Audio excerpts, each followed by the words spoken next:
دل اللہ کا تخت ہے، اسے توڑنے کی سزا سخت ہے۔ دل کو تخت الہی کہا گیا کیونکہ یہی وہ مقدس جگہ ہے جہاں ایمان، محبت اور روحانی روشنی بستی ہے۔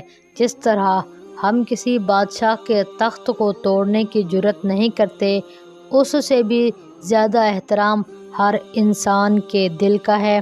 حضور صلی اللہ علیہ وسلم کا فرمان ہے، جو شخص کسی مومن کو دکھ دے، اللہ اسے ضرور دکھ دے گا۔ دل توڑنا صرف ایک انسانی غلطی نہیں بلکہ خالق کے ساتھ بے ادبی ہے۔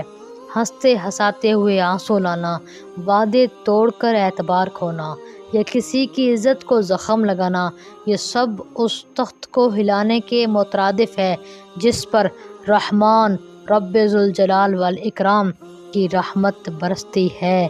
اللہ کی رحمت پانے کا راستہ دوسروں کے دلوں کو تکلیف سے بچانا ہے۔